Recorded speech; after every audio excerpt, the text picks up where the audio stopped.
네, 안녕하세요. 창필직입니다. 오늘 말씀드릴 주제는 맛집이 많잖아요. 맛집들이 엄청나게 많은데 이 맛집들이 왜 프랜차이즈가 될 수 없는가, 맛집이 프랜차이즈가 될 수 없는 이유에 대해서 좀 이야기를 좀 해보려고 해요. 내 가게를 프랜차이즈를 시키시려는 분들이거나 미래에 진짜 나의 브랜드를 갖고 싶다라고 하시는 분이 보셨으면 좋겠습니다. 맛집의 정의를 어떻게 내리실지 모르겠지만 맛집은 일단 맛있는 집입니다. 근데 우리가 뭐 호텔이나 뭐 고급 레스토랑을 맛집이라고 하진 않잖아요. 거기 가서 엄청 맛있게 먹으면서 말이죠. 그렇다면 여기서 포인트는 맛이 있으면서 가격이 좀 저렴한 집이에요. 그러면 우리가 맛집이라는 게 왜 맛집이라는 이름을 갖게 되었는지 그거에 대해서 좀 알아야 되는데, 일단은 그 부분을 하나씩 좀 짚어보려고 합니다. 일단 첫째로는 맛집은 월세가 낮습니다. 월세가 낮다는 말은 자리가 안 좋다는 얘기예요. 상권이나 입지가 좋지 않기 때문에 월세가 낮겠죠. 그래서 고정적으로 들어가는 거잖아요, 월세라는 거는. 그래서 그 임대료가 낮습니다. 임대료가 낮다는 게 왜 중요하냐면, 뭐 20년 전통, 뭐 40년 전통, 뭐 이런 가게들이 있다고 치잖아요. 근데 여태까지 수십 년 동안 이렇게 코로나 같은 위기가 없었을까요? 최근만 봐도 IMF도 있었고 리먼 사태도 있었고 뭐 대기업도 막 픽픽 쓰러지는데 일반 가게들도 매한가지죠. 하지만 고정적으로 나가는 게 없으면 안 쓰고 안 입고 직원들 안 쓰고 마누라랑 굳게 우리가 힘을 합쳐가지고 버티면은 그 위기도 벗어날 수 있는 겁니다. 그래서 맛집 사장님들이 다 그렇게 하나씩 검소한 거예요. 언제든 초절약 모드로 전환을 할 수 있는 사람들이니까 말이죠. 두 번째는 비슷한 얘기인데 주인분들이 직접 해요. 주인이 직접 한다는 게 중요한 게, 일단 주인이라는 사람들은 보통 일반 사람 3명 목 이상을 하는데 더한 사람은 뭐 조금 과장해도 5명 목까지도 합니다. 이게 말이 안 된다고 볼 수 있을지 모르지만 이게 말이 돼요.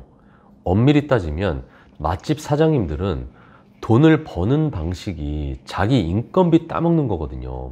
자기 인건비 따먹기가 맛집의 수익 구조입니다. 근데 이게 뭔 말이냐면 2명 몫을 하는 사장님들은 한 달에 2명치 월급 뭐 500에서 600까지 가시는 거고, 3명 몫 하시는 분들은 한 달에 700만 원에서 800만 원을 가져가시는 거야. 한 3명 몫 월급을 가져가는 거죠. 그러면 그 이상 하시는 분들은 한 달에 1000만 원 이상도 가져가는 겁니다. 이런 사람들을 좋게 말하면 달인이라고 하는 거고, 제 식대로 얘기를 한다면 정말 참 지독한 분들이라고 얘기를 하는 겁니다. 새벽에 나와서 그 많은 재료 다 손질하고, 그것도 그냥 대충 하는 법이 없고, 그거 누가 주인 대신 나와서 할 사람이 있을까요? 예를 들면 100인분을 해야 돼. 그럼 새벽 5시에 나오고 200인분을 해야 돼. 그럼 막 새벽 3시에도 나올 수 있을 거예요. 그러면 300인분 해야 돼? 그럼 잠을 안 잘 수도 있습니다.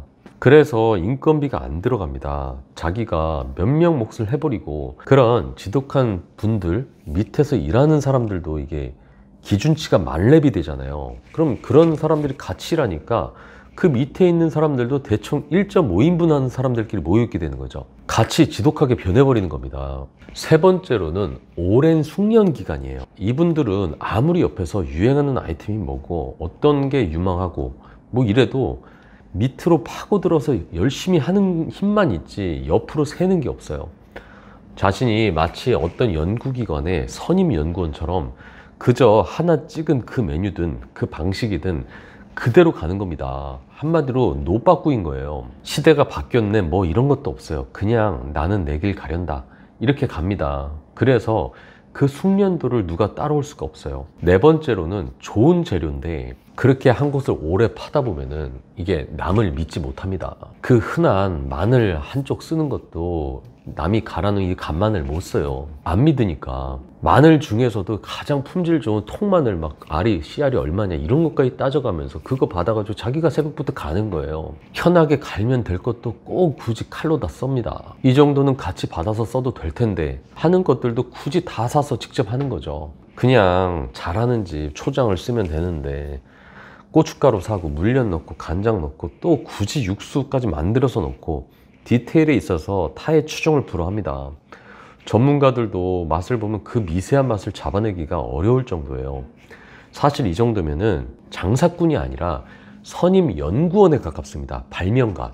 만약에 이런 분들이 어려서 좀 집안 상황도 좀 좋고 좀 지원도 좀 받고 좀 공부도 좀 이렇게 할 만한 환경이 됐으면은 좋은 대학 나와가지고 지금 삼성이나 지금 하이닉스 이런 데서 진짜 뭐 반도체 회사 이런 데 아마 연구원이 됐을 겁니다. 퇴직할 때 되면 거액으로 중국에서 만약 스카우트 당하셨을 거예요. 반도체 회사 들어가가지고 세계적으로 놀아야 될 분들이 이 조그만 가게에 짱 박혀 있는 거랑 같은 수준인 거예요. 세계 최고의 연구력이 그 조그만 그 집 주방에서 발휘되고 있는 거죠. 마지막으로는 바로 구전, 입소문, 영어로는 뭐 바이럴 마케팅. 여기서 중요한 건 진짜 사람 입에서 입으로 하는 구전이라는 거예요. 유튜브나 블로그, 카페, SNS 이런 거를 바이럴 마케팅이라고 하죠. 하지만 이분들은 진짜 구전입니다. 사람의 입에서 입으로만 가요. 옆에서 좋은 거 해보라고 해도 그런 거 없이도 여태까지 잘해왔다. 그냥 또 앞에 있는 사람 입만 기대하는 거죠. 전체적으로 이게 노빠꾸 인생인 겁니다. 근데 이 모습을 본 프랜차이즈 회사 대표들이 이런 생각을 합니다. 저거 대박인데? 우리 저거랑 좀 비슷하게 한번 해보자. 그리고 비슷한 컨셉으로 브랜드를 내고 인테리어도 훨씬 더 예쁘게 하고 한술 더 떠서 고객들이 좋아할 만한 사이드 메뉴까지 또 넣어가지고 거기서 끝내지 않아요. 한 발 더 앞서 나갑니다. 고객 니즈도 맞추고 또 그걸 먹는 모델들도 너무 이쁜 친구들을 써서 이게 막 하고 싶어 죽겠다 이런 생각이 나게끔 만들죠. 근데 결국 대부분이 실패를 합니다. 물론 프랜차이즈 1세대들은 다 성공한 데들이 많아요. 우리가 알고 있는 뭐 본죽이나 뭐 김간애나 뭐 투달이나 뭐 이런 브랜드들, 초창기 했던 브랜드들은 그렇게 해서 성공을 많이 하셨는데 그것까지 얘기하면 되게 기니까. 그럼 왜 그게 안 되냐, 이거를 제가 좀 다시 말씀을 드려야 되는데, 첫 번째로는 앞서 얘기했던 그런 장점이 바로 단점으로 되는 건데, 임대료가 비싸요. 가맹 사업을 하려면 1호점이 중요합니다. 카피했던 맛집들 그 원조들은 이상한 자리에 있어도 이미 막 10년, 20년 동안 자리 잡은 곳이잖아요. 그래서 월세가 싼 거예요. 근데 프랜차이즈는 바로 결과를 내야 되기 때문에 바로 고객들한테 이게 반응이 와야 되기 때문에 상권과 입지가 좋고 자리가 좋기 때문에 임대료가 높습니다. 10년 동안 맛집한 그 분들에게 한번 물어보세요. 언제부터 사람들이 이렇게 많으셨어요? 언제부터 맛집이 되신 거예요? 그러면은 처음에는 손님이 아무것도 없었어요. 한 3년이나 한 5년 정도 있으니까 그때부터 소문이 나서 이렇게 된 거예요. 뭐 이렇게 얘기를 하지 열자마자 잘 됐습니다 이렇게 얘기하는 사람 거의 없을 거예요. 두 번째로는 주인이 직접 안 합니다. 전문가들이라고 하는 그런 점장 내지 직원들이 하는 거죠. 그분들 다 4대 보험 다 들어있고 1호점이기 때문에 뭐 본부장급 정도 아니면 공신력 있는 셰프를 또 초빙하기 때문에 그 사람들 월급이 높잖아요. 그러면 고정비가 갑자기 훅 올라가는 거예요. 맛집에 있는 임대료가 100만 원일 때 그 맛집을 카피한 그 프랜차이즈 본점 임대료는 400만 원, 500만 원이 될 수도 있고, 맛집에서 인건비가 300만 원일 때 카피한 프랜차이즈 인건비는 1000만 원에 육박합니다. 그렇게 고정비가 급증하는 거죠. 세 번째로는 오랜 숙련 기간이 없어요. 혹시 그런 거 아시는지 모르겠는데, 김밥 프랜차이즈는 뭐 치킨 프랜차이즈든 처음에 그 가맹 점주들을 가르치는 거는 본사에 있는 슈퍼바이저들이에요. 메뉴바이저들. 근데 그 본사 슈퍼바이저, 메뉴바이저들이 일종의 가맹점들의 사부이자 스승인데, 몇 달 있다 가보면 슈퍼바이저들이 만든 김밥보다 그 교육받은 그 김밥 가맹 점주님들이 만든 김밥이 더 맛있어요. 이게 손맛이라는 게 가미되는 것도 있지만 생계라고 하는 그런 정성이 또 가미되잖아요. 거기다가 결정적으로 이 한 가지만 계속 맨날 말았을 거 아니에요. 그러면 이 숙련도라고 하는 그 맛이라는 게 또 들어있는 거거든요. 근데 프랜차이즈 거기서 일하는 직원들한테는 그게 없는 거예요. 네 번째로는 좋은 재료를 쓸 수가 없습니다. 이게 태생적으로. 가맹사업이라는 게 중요한 게, 가맹점이 출점할 때마다 돈이 본사로 들어오는 시스템인 건데, 그러려면은 본사 수익 구조를 맞추고 가맹점을 출점을 시킨다는 거죠. 그러면 고춧가루 사세요, 물엿 사세요, 간장 사서 하세요, 육수 사세요, 육수 이렇게 만드는 거예요, 이렇게 가르쳐주면 이건 사업이 될 수 없습니다. 밀가루 몇 그램 치대서 뭐 반죽 만들어라, 이런 레시피를 가르쳐 줄 수가 없는 거예요. 그거를 다 조합해서 가맹점이 따라할 수 없게, 직접 사입을 할 수 없게 해야 되기 때문에 일정한 반제품, 조리품을 그렇게 공급한단 말이죠. 그러면 그 안에 뭐가 들어있는지는 본사도 잘 모를 때가 있습니다. 그걸 만드는 건 본사도 직접 할 수 있지만 대부분 공장일 가능성이 크죠. 외주 공장에 비싸게 일을 주든 싸게 일을 주든 업체에 따라서 뭐 저지를 쓰든 티 안 나게 뭐 슬쩍 할 수도 있고, 처음에는 좋은 걸로 좋은 재료 쓰다가 나중에는 살짝 틀어서 이 정도면 되겠지 뭐 이렇게 바뀔 수도 있죠.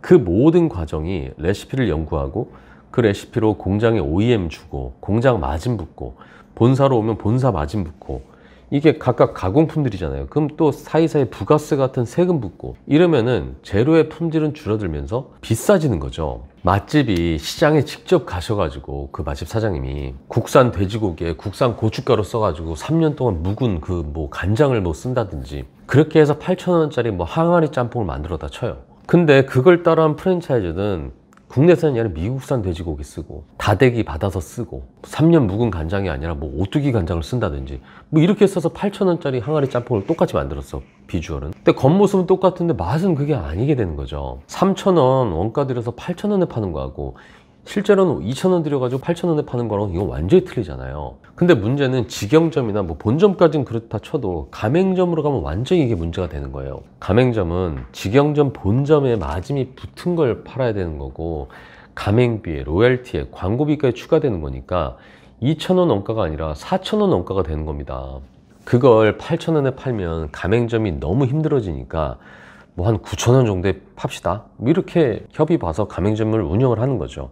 근데 그 구석에 있는 맛집은 3,000원 들여서 8,000원에 팔아서 맛집이 됐는데 프랜차이즈라고 불리는 그 자리 좋은 가맹점은 원가는 실제로 2,000원 들였지만 기타 비용 그 마진이 들어가서 4,000원을 결국에는 원가 써서 9,000원에 파는데도 맛에서는 밋밋한 가게가 되는 거예요. 이게 웃긴 게 가맹 본사도 좋은 재료를 어떻게 써야지 맛있어지는 줄 알고 다 아는 건데 좋은 재료 썼다가는 짬뽕 한 그릇에 8,000원이 아니라 15,000원에 팔아야 할 판이니까 재료랑 타협을 하는 거고 OEM 맡은 공장도 자꾸 자기들을 쥐어짜면 자기들도 살아야 되는데 품질이 낮아지고 그렇게 되는 거죠. 그렇다면 맛집을 따라한 프랜차이즈 회사가 이렇게 성공하기 힘들다면은 맛집 사장님이 직접 프랜차이즈를 하면 어떻게 될까요?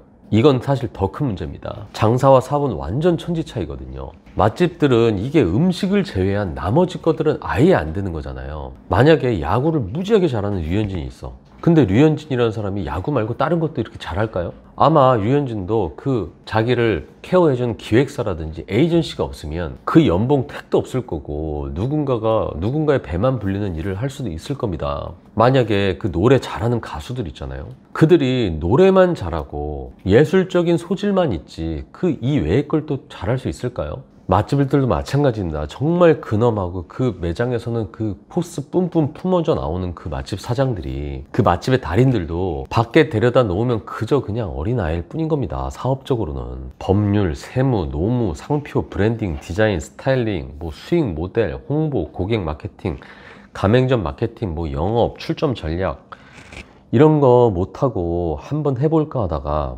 그나마 있던 돈 다 날리고 다시 매장으로 돌아와서 다신 사업 안 한다 일을 갈아가면서 주방에서 다시 일하게 되는 몇 억씩 날린 맛집 고수들이 얼마나 많은지 아시나요? 이게 다르게 표현하자면 그냥 발가 벗겨진 상태인 거예요. 그거 아시죠? 얼굴은 되게 이쁜데 옷은 되게 못 입는 사람들 있잖아요. 혼자 살 때야 상관없지만 세상에 나올 때 사업으로 나올 때는 뭔가 잘 갖춰져 입고 등장을 해야 된다는 겁니다. 그래서 이게 맛집이 프랜차이즈 되기가 힘들다는 거예요. 물론 그걸 잘해서 성공한 브랜드들 꽤 있긴 하지만 중요한 건 그 브랜드들이 성공하면 또 일종의 조건이 필요하긴 합니다. 그 조건이라는 게 사실 원가가 엄청나게 싼 그런 뭐 프랜차이즈인데 거기까지 얘기하면 또 너무 또 산으로 가니까 너무 길어지니까 이 정도에서 좀 마무리를 지으려고 합니다. 그래서 저도 그런 맛집이나 자영업자 분들이 새롭게 수익을 창출할 수 있게 돕는 이런 창플 에이전시라는 것도 지금 제가 지금 창플 카페에서 지금 준비를 하고 있는 거고요. 맛집 사장들이 사업적으로 따로 고정비를 크게 안 쓰더라도 내 가게만 운영을 하더라도 사업소득으로 가져갈 수 있는 그런 선순환 구조를 만들고 싶은 거죠. 그 부분에 대해서도 저희 창필 카페 오시면은 어떻게 지금 하고 있구나를 볼 수 있으니까 한번 오셨으면 좋겠고요. 모쪼록 이 영상이 장사에서 사업으로 가는 이 길목에서 어떤 부분이 포인트를 가지고 해야 되는지 그 부분을 좀 자영업을 하시거나 앞으로 하실 분들이 감을 잡을 수 있는 그런 영상이 되었기를 바랍니다. 오늘 좀 영상이 길었습니다. 모쪼록 제 영상이 제 의견일 뿐이니까 뭐 각자 생각에 영감을 줄 수 있는 그런 영상이었길 바랍니다. 이상 창풀직이었습니다.